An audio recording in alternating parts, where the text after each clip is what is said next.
Once Miss Streetz say it, I rock with it, man. She one of those people on question. All right, we appreciate you. Me and Miss Streetz, how you gonna do 'em like that? Watching another episode of Highly Respected with yours truly, Miss Streetz, and I have a very special guest with me. He goes by the name of Nick Grant. What's good, Nick? What's going on? Thank you for having me. I appreciate you. It's my pleasure. Yes. So we have to talk about your latest project, Sunday Dinner. Listen, before you get into it, I just want to say I played it, no skips. This is my fifth time. It's gonna be my fifth time later playing it. No 5 times? Yes.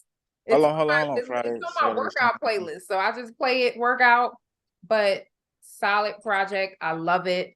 Talk about the process and how long it took to make that project. First of all, thank you. 5 times in 5 days. I mean, you played it every day. Yes. So I appreciate it. Or actually, I played it twice in one day. Oh, that's crazy. So close to that. I mean, you got to play it today. I do. I will. No, the process was just like, it was all internal. It was all like just, family experiences. The album just based on like, my mother and father's addictions and me having to move with my grandma. Mm-hmm. And, her rules being Sunday dinner, church, and school. Like, I don't give a fuck what you do. I can't keep up with you when you outside, but these are my rules. So follow these rules. And, Sunday dinner was like the highlight of everything. I would see like different people come into a house. Mm-hmm. It would be my cousin who could keep a job. It would be my cousin who, went to college first. It would be the drug dealing cousin. It would be the cousin that was on drugs. It would just be different people and different characters. And I would take from all of these different people and kind of apply it to who I was authentically. And, throughout the process of this album, each person will become a part of a verse, a song, a hook, something that inspired, each part of the album. So yeah, that's what the album is about. Yeah. So was it difficult to open up and like pretty much put out your personal business and your life stories? Fuck yeah. Can I curse? Yes, you can. Yeah, fuck yeah. Hell yeah. I was the nigga that was like, I was the guy that was like, man, I don't want to talk about none of this shit. I don't want to be vulnerable. I don't want to be naked. I don't want people to know everything about me. I opened the album with my mom. Mm-hmm. I have friends that I've known for 20 years that only seen my mom 2 or 3 times. Mm-hmm. So to put my mom out there like that was like, a challenging thing. So yeah, that's what this album is about though. Like saying things that'll make you cringe, being embarrassed. You know what I'm saying? I feel like, and another part of the process was me like, if I want to be like a Nas, if I want to be like a Hove, if I want to be like, who's my greatest artist of all time, Tupac.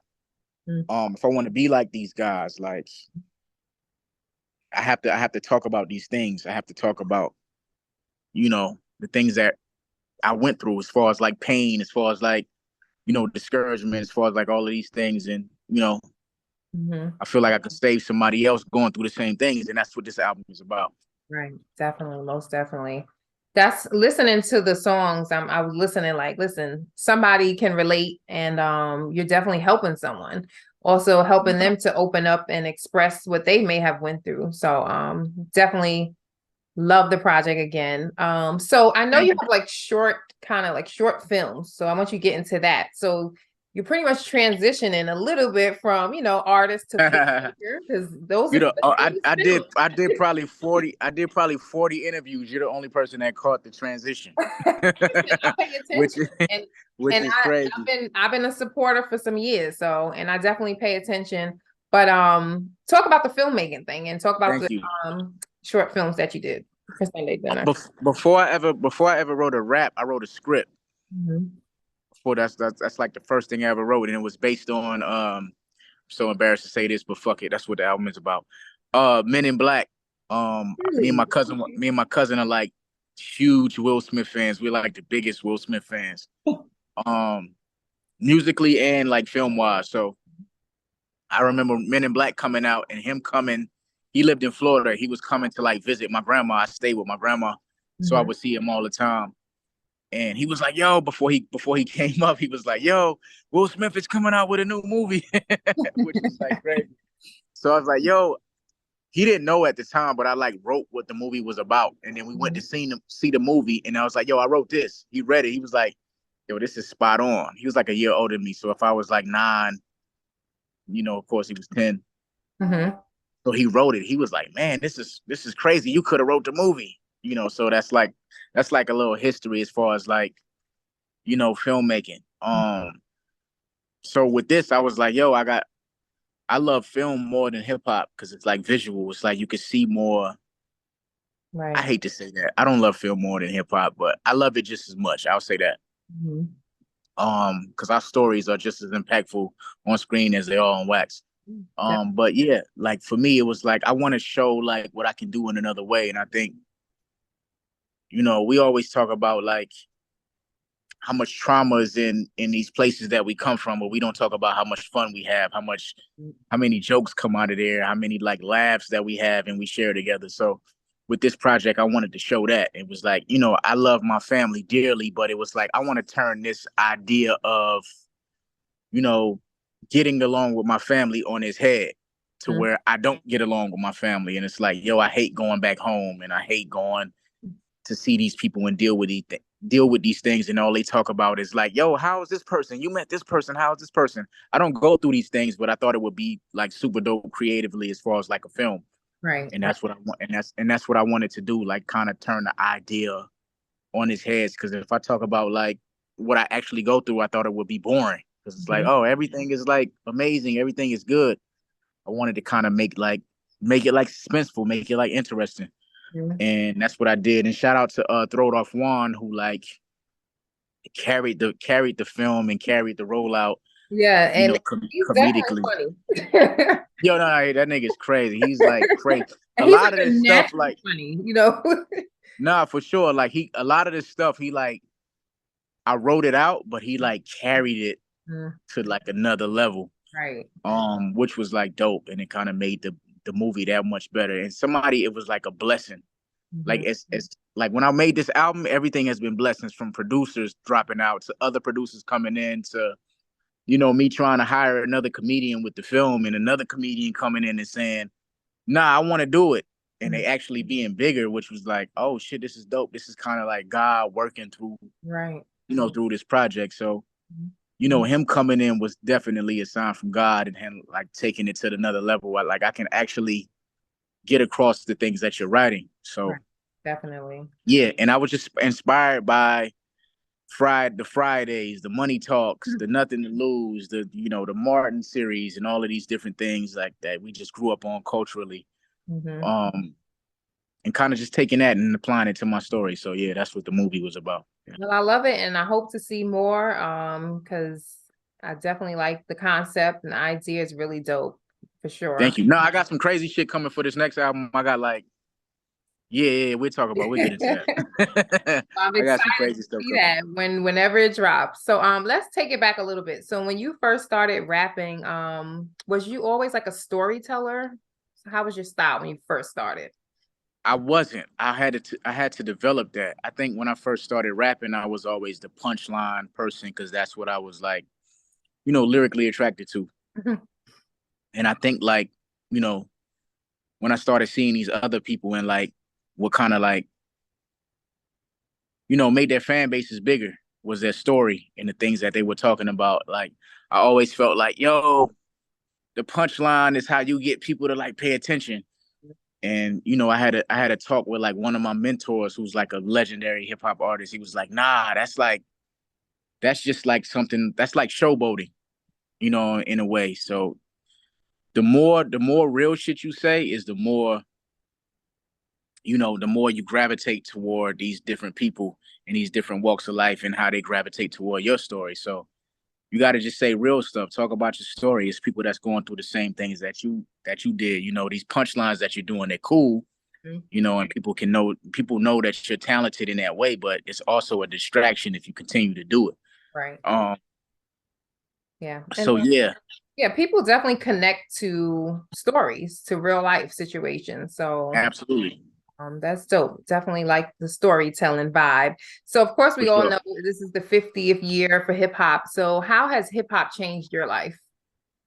How has hip hop changed my life? Hip hop is everything to me. Hip hop is how I walk, how I talk, how I treat people, how I dress. Hip hop is everything to me. Like, no disrespect to nobody else, but it was like, I understand the celebration, but every day is a celebration. I do this shit every day. I go to the studio every day. I try to honor this shit every day. I genuinely live by it, no matter massive success or success on a lower scale. I honor this shit every day. I live by it every day. Not that I'm forcing to live by it, but I don't try to live by it. It's just in me.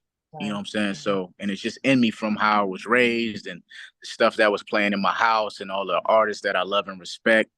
Mm-hmm. And all of these artists and the lessons in their music that they talk about, things that I did with this album, they did many years before me. Right. And it shifted my life in such a way that I can never pay them back for it. Right. That's cool. That's what's up. So let's get into food because you named your project Sunday. So Sure. to be honest, when I saw the title, I'm like, why he do this? Because I'm hungry. So Sunday dinner. Nigga should have did a cooking show. You should. Listen, That's actually cool. You like spark something. So. Yep. So for sure. Dinner. Name some of your favorite dishes on Sunday dinner. I'm a soul food baby. My grandma was born in 1919, and my grandma raised me. So I had aunts that were old enough to be my grandma in that way. So it's just a legacy of like great food, like soul food, like yams, collard greens, mac and cheese, and you got to make the mac and cheese right. And I'm from like. I know. I'm from the deep south. Everybody don't make the mac and cheese right. Everybody don't make the potato salad right. Mm-hmm. You know what I'm saying? Like, especially with my family, I'm only comfortable eating that type of shit with them because I know they're gonna get it right every time. So it's like with them, it was like, that they live by that type of shit. That's all they did. Like when everybody like from the young girls too, they would be cooking and be like, you like it, you like it, you like it. It'll be their first time cooking. And they nail it because they learned it from, somebody that was older than them. So, that's very important. Like, that's all of the stuff that I love. Just soul food, period. Like, I never fucked with the chitlins, though. I couldn't get into the chitlins. Listen, that's a whole nother interview. For that's sure. So, what's next? What's next for you? What do you have coming up? We know the project's out, but what's next? Man, I got a project that I'm doing. Like, I kind of like I was in a place where I was like, yo, I could do all of this shit by myself, but like I want to like add features to like what I'm doing. So this next project, it's not filled with features, but it's like heavily influenced by people that I respect and admire. Right. So yeah, that's what this next project is about. Telling my story the same way. I feel like I got so much to talk about, so much to say. But I also want to, just accompany somebody else's perspective on, what I'm doing next. So that's what this next project is about. Excuse me. And I'm getting into that. Yeah, I'm getting into that. Just sharing the spotlight, sharing the music, and sharing the perspectives, and just having fun this go around. I felt like this album was like the pressure off my shoulder because it was like I remember sitting down. This is not a stunt, but I remember sitting down with Nas one day, and he was like, "Yo, you're amazing. You're one of the best rappers I ever heard, but you know what I'm saying? But what else?" And like it was like bittersweet because it was like in one breath he said I'm one of the best he ever heard, but what else? And I felt like this album is the what else. So I got the pressure off me. Yes. And I love that. So yeah, that's next. Queen too. Shout out to Nas. Listen, he ain't stopping. Okay. So, but shout out to Nas. Six albums in 3 years is crazy. And they do. So, shout out to Nas. Do you have like a name for your supporters and fans? You know how some people have names, like Rihanna has Rihanna, the Navy, and the Beehive. Yeah. For sure. For your supporters? I think when it comes to rap, that kind of shit is cheesy. Like unless I can have a name like never know. Unless I can have a name like the Navy or Beehive, it's cheesy. Yeah, I don't want that So as a do you rapper. Yeah, label them but fans or supporters? How do you what do you supporters for sure. I think fans is. I always thought fans was like derogatory. yeah. Just people that support me, people that just love the music and the music and the albums resonate with them. Um, like when I see people that are like fans of me, they not like, oh my God. They're just like, you know what I'm saying? They're like, yo, we love the music and they keep it pushing. Mhm. And I think that's like the dopest supporter to have. So Definitely. yeah, unless I can have like a name like the Navy or Beehive, then Don't want it. yeah, yeah, I'm cool. I'm Well, cool. well, I'll stay in tune to see if you happen to find a good name. For sure, for sure. I mean, I could sell 1 million records tomorrow and it changed. So Exactly. somebody else could give them the name. But for now, like, yeah, I So don't want to be too cheesy. no, definitely not. So speaking of records, for those who are late to the dinner party, the Sunday dinner party, go ahead and drop your social media so they know how to download, support, watch the short films and all that good. Sure. Everything at Nick Grant Music. Everything. I speak back. Just talk to me. Yep. That's good. That definitely matters. For sure, for sure. Like I feel like that's the best way to be direct to consumer when people not even like on a business transactional trying to kind of way, but just as on a human level, like, yo, I love this album. This album was dope. When you said this, I think that's like dope. You know, Yeah, people always complain about getting their flowers, but when somebody DMs you and talk about the album, that's your flowers. right, Like exactly. that's why you did the work. That's why you did the work. You overlooking, you know, the flowers because it didn't come from a certain person. Mhm. Yeah. So yeah, like I appreciate and I'm grateful for everything. So yeah. Well, Nick, I wish you nothing but the best. Like I said, you are on repeat on my phone. Appreciate that. Thank you. This has been a amazing interview. Different questions.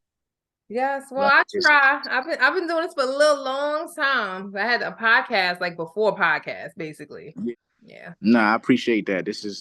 I'm grateful. I'm grateful for people like yourself. I'm grateful. Well, thank you very, very much. Thank